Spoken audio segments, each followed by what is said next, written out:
যদি আপনার মনে হয় যে দেয়ালে পিঠ ঠেকে গেছে, কেউ কিছু করতে পারছে না আপনার জন্য, আপনি পরিপূর্ণ ইয়াকিনের সাথে, দৃঢ় বিশ্বাসের সাথে এই 4টা আমল নিয়মিত করবেন।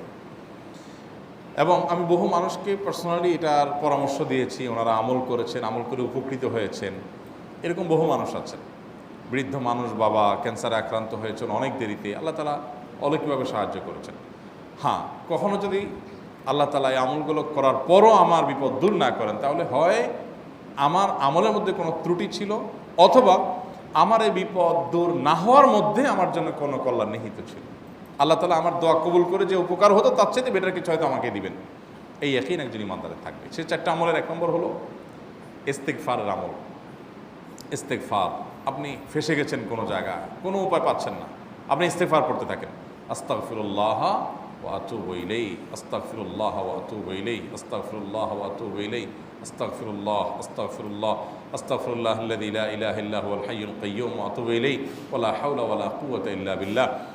اللهم أنت ربي لا إله إلا أنت خلقتني وأنا عبدك وأنا على عهدك ووعدك ما استطعت أعوذ بك من شر ما صنعت أبوء لك بنعمتك علي وأبوء لك بذنبي فاغفر لي فإنه لا يغفر الذنوب إلا أنت سيد الاستغفار। এভাবে যে কোনো ইস্তেগফার করতে থাকেন, আপনি বেশি বেশি করে আল্লাহর কাছে ইস্তেগফার, ক্ষমা প্রার্থনা করতে থাকেন, খুব বেশি। আপনার 2 ঠোঁটে অনবরত আপনি চাইতে থাকেন আল্লাহর কাছে ক্ষমা। এই ইস্তেগফার সম্পর্কে নবী করিম সাল্লাল্লাহু আলাইহি ওয়াসাল্লাম বলেছেন, মাল্লাজিমাল ইস্তেগফার, যে ব্যক্তি ইস্তেগফারকে আঁকড়ে ধরবে, আঁকড়ে ধরা মানে কি, এটা ছাড়বে না, সে পড়তেই থাকবে অনবরত। টয়লেটে যাওয়ার সময়টা, ঘুমের সময়টা, খাওয়ার সময়টা বাদে, অবসর নামাজের সময়টা বাদে বাকি সারাক্ষণ সে ইস্তেগফার পড়বে। এরকম যদি কেউ করে, আল্লাহ রাব্বুল আলামিন জাআলাল্লাহু লাহু মিন কুল্লি হাম্মিন ফারাজা ওয়া মিন কুল্লি যায়কিন মাখরাজা, সকল পেরেশানি থেকে, সকল টেনশন থেকে বের হওয়ার পথ আল্লাহ তাআলা অলৌকিকভাবে তার জন্য আবিষ্কার করে দিবেন। এবং আমি আমার জীবনে যেটা বলেছিলাম, বিস্তারিত বলতে চাই না, এরকম পরিস্থিতি আসছে যে চোখের সামনে কোনো আপাতত রক্ষার কোনো পথ আর খোলা নেই, এমন ভয়াবহ বিপদ। ইস্তেগফার করতে করতে এমনভাবে আল্লাহ তাআলা সাহায্য করেছেন যে এটা কল্পনা করলেও মনে হয় যে স্বপ্নের মতো। কিভাবে এখন এই লোক এই জায়গায় আসলো আমার সাহায্যের জন্য, এই লোক তো এটা আমি এই জায়গায় আসার কথা না, টিকুনি এসে হাজির হয়ে গেলেন এবং উপকারটা, আমার সমাধানটা হয়ে গেল সমস্যা। তো আলহামদুলিল্লাহ, বহুবার আমি পরীক্ষা করেছি, আর আমার পরীক্ষার 2 পয়সার দাম নাই। হাদিসে বলা আছে, গ্যারান্টি দেওয়া আছে, আমার পরীক্ষা করলেই কি না করলেই কি। তাহলে একটা আমল হলো কি, ইস্তেগফার। সব সময়ের জন্য এটা কন্টিনিউয়াস করবেন, আর এমনিও অবসর সময় ইস্তেগফার করবেন। আরবদের মধ্যে সৌন্দর্য আছে, তারা বিভিন্ন ডাক্তারের ওয়েটিং রুমে বা বিভিন্ন জায়গায় মানুষ যেখানে অপেক্ষা করে পাবলিক প্লেসগুলোতে লিখে রাখে ইস্তেগফার করুন, আপনার হাইওয়েগুলোর পাশে লেখা থাকে ইস্তেগফার করুন, এবং তারা আসলে একটু পরপর দেখা যায় ইস্তেগফার করে। ভালো মন্দ গুণ সবার মধ্যে আছে, তাদের এই ভালো গুণটা আছে, ইস্তেগফার বেশি বেশি করা। আমরা ইস্তেগফার সচরাচর এইভাবে অনবরত অবসর সময় করার অভ্যাস অনেকের মধ্যেই নাই। আমরা এটা চালু করবো ইনশাআল্লাহ। বিশেষ করে যখন কোনো সমস্যা হবে তখন ইস্তেগফার চলতে থাকবে মুখে অনবরত, ধীরে ধীরে মহব্বতের সাথে নিজেকে, নিজের পাপ অপরাধগুলোর কথা স্মরণ করে আল্লাহর কাছে মাফ চাইতে থাকবো, পেরেশানি দূর হবে ইনশাআল্লাহ। 1 নাম্বার 2, দুরুদ।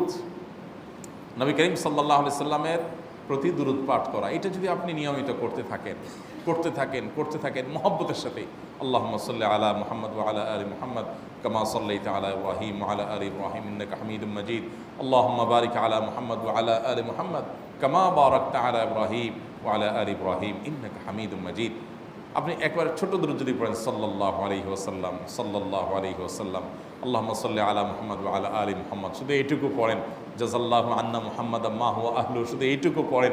আপনি এইভাবে যেই কোনো দুরূদ নবী করিম সাল্লাল্লাহু আলাইহি ওয়াসাল্লামের প্রতি যদি পড়েন এবং পড়তে থাকেন অনবরত, ইস্তেগফারের পাশাপাশি দুরূদের ক্ষেত্রে নবী করিম সাল্লাল্লাহু আলাইহি ওয়াসাল্লাম বলেছেন যে এইটা তোমার জন্য যথেষ্ট হয়ে যাবে। তুমি যদি আল্লাহর কাছে আর কোনো দোয়া করতে না পারো, শুধু দুরূদটা পড়ো, তোমার সব পেয়ে যাবে, কিচ্ছু লাগবে না।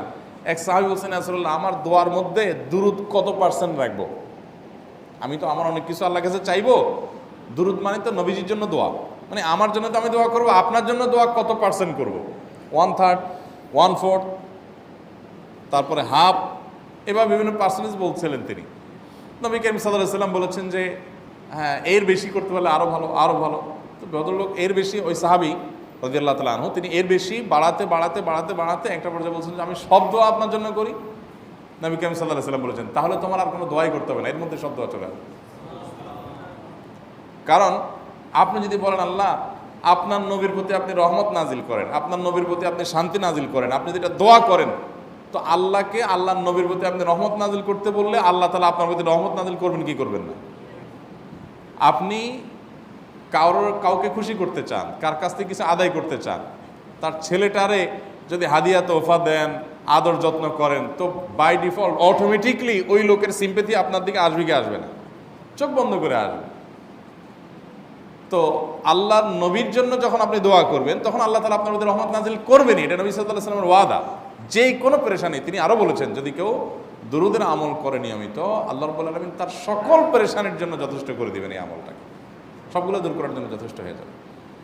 এই দুরূদের আমলটা আমি দেখেছি সুবহানাল্লাহ গুলির মতো কাজ করে। আজকের ঘটনা, এক ভদ্রলোক সকালে একটা টেলিভিশন চ্যানেলে, বেসরকারি চ্যানেলে প্রোগ্রাম শেষ করে নামছিলাম লিফটে, তো উপস্থাপক উনি বলছিলেন যে ভাই মানে দুরূদের আমল পড়ে আমি কিছুদিন আগে একটা ইয়াতে মানে এমন একটা অবস্থা যে এইটা থেকে বের হওয়ার কোনো পথ আর নাই, শুরু করলাম দুরূদ অনবরত, এরপরে আল্লাহ তাআলা আমাকে এমনভাবে উদ্ধার করলেন আমি কল্পনা করতে পারিনি।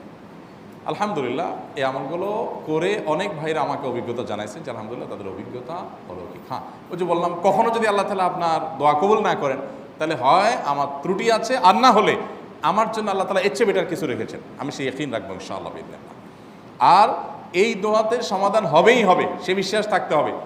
নবী করিম সাল্লাল্লাহু আলাইহি ওয়াসাল্লাম বলেছেন, হাদিসে কুদসিতে আল্লাহ বলেছেন আনা ইনদা যান্নি আবদি বি, বান্দা আমার প্রতি যেমন ধারণা করে আমি তেমন আচরণ করি। এখন আপনি যদি চিন্তা করেন করে দেখি হয় কি না, দেখি ট্রাই করি, তাহলে ওই আল্লাহ তাআলা বলবেন ঠিক আছে দেখতে থাক। আপনি যদি ইয়াকিন করেন যে না নবী করিম সাল্লাল্লাহু আলাইহি ওয়াসাল্লাম যে বলেছেন অতএব সেটা হবেই, আর আল্লাহ রাব্বুল আলামিনের কাছে আমি ওইভাবেই চাবো যে আল্লাহ দিবেনই, আমি নিয়েই ছাড়বো, ইনশাআল্লাহ গুলি মিস হতে পারে, আপনার দোয়া মিস হবে না। ওই ইয়াকিন, ওই ঈমান আমার মধ্যে আনতে হবে, চেষ্টা করবো তো ইনশাআল্লাহ। তাহলে দুইটা আমল হলো, ইস্তেগফার আর দুরূদ। 3 নম্বর আরেকটা আমল হলো দোয়া ইউনুস। দোয়া ইউনুস, লা ইলাহা ইল্লা আনত সুবহানাক ইন্নী কুনতু মিনাজ জালিমিন। বেশি বেশি পড়তে থাকবেন, যখন বিপদে পড়বেন ইস্তেগফার আর দুরূদ পড়বেন সবচেয়ে বেশি, আর মাঝে মধ্যে দোয়া ইউনুস, লা ইলাহা ইল্লা আনত সুবহানাকা ইন্নী কুনতু মিনাজ জালিমিন। আল্লাহ সুবহানাহু ওয়া তাআলা কোরআনে কারিমে এই দোয়ার পরে বলেছেন ওয়াকাযালিকা নুনজিল মুমিনিন।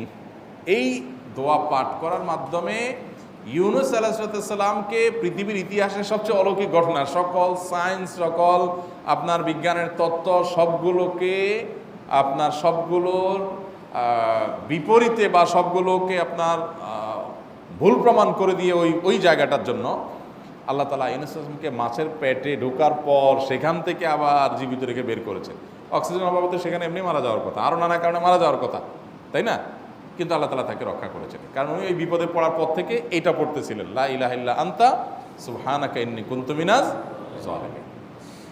তো আল্লাহ তাআলা কোরআনে বলেছেন এটা ইউনুস, তার নবী ইউনুস আলাইহিস সালামকে আল্লাহ তাআলা এর মাধ্যমে রক্ষা করেছেন, সেটা তার জন্য খাস না, এটা তার জন্য স্পেশাল না, বরং আল্লাহ বলেছেন ওয়াকাযালিকা নুনজিল মুমিনিন, এটা দিয়ে আমি তাকে রক্ষা করেছি, একইভাবে ঈমানদারদেরকেও এইটার মাধ্যমে রক্ষা করব।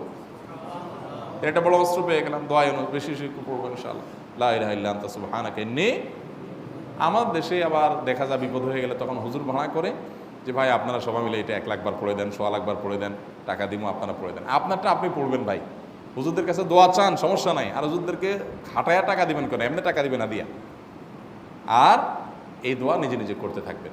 ইউনুস আলাইহিস সালাম ওই সময় কি লোক ঠিক করছিলেন যে ভাই আপনারা সবাই দোয়া ইউনুস পড়েন, আমি গেলাম, আমি মাছের পেটে গেলাম, আপনারা বসেন সবাই দোয়া ইউনুস পড়া দেন, করছেন উনি? ওনারটা উনি করছেন, তো আপনারটা আপনি শুরু করবেন দোয়া ইউনুস না।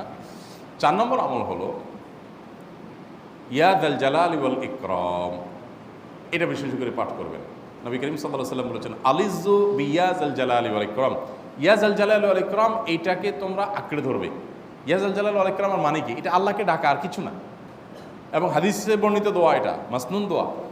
ইয়া যাল জালালি ওয়াল ইকরাম মানে হে মহা ক্ষমতার অধিকারী, প্রতাপশালী এবং সম্মানের মালিক, এটা বলার মানে হলো আল্লাহর কাছে নিবেদন করা, যেহেতু আপনার প্রতাপ আছে, আপনার জালাল আছে, আপনার বড়ত্ব আছে, হে বড়ত্বের অধিকারী এবং হে সম্মানের অধিকারী, আপনার যেহেতু আল্লাহ তাআলা এটা, আপনার যদি এটা আছে, অতএব হে আল্লাহ আপনি আমাকে এটা দান করুন, আপনার সেখান থেকে আমার প্রতি রহম করুন, আপনার সেখান থেকে আমাকে, আপনার বড়ত্ব থেকে আমাকে আপনি হেফাজত করুন, আপনার একরাম থেকে আমাকে আপনি, তা দিয়ে আপনি আমাকে রহম করুন। তো সেই দোয়া আল্লাহ তাআলার কাছে নিবেদন করতে পারি, ইয়া যাল জালালি ওয়াল ইকরাম।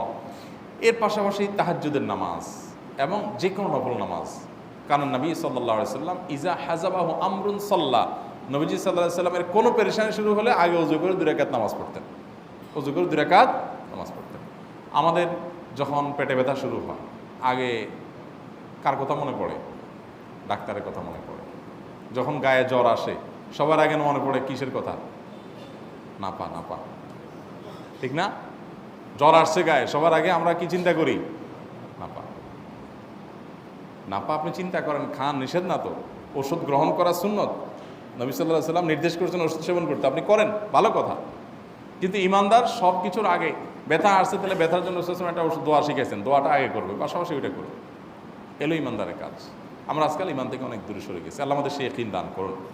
তাহাজ্জুদের সময় দোয়া, অনেক বেশি দোয়া কবুল হয়। তাহলে 4টা আমল ইনশাআল্লাহ আপনাকে এই ভয়াবহ বিপদ থেকে উদ্ধার করার জন্য সাহায্য করবে ইনশাআল্লাহ। সে ইয়াকিন নিয়ে করবেন। সেই সাথে as-সাদাকা তারদুল বালা, দান সাদাকা করা, অন্যান্য যে আমলগুলো আছে টুকটাক সেগুলোর সাথে সাথে চালানো। বাকি এই 4টাকে বেসিক্যালি একটু জোরভাবে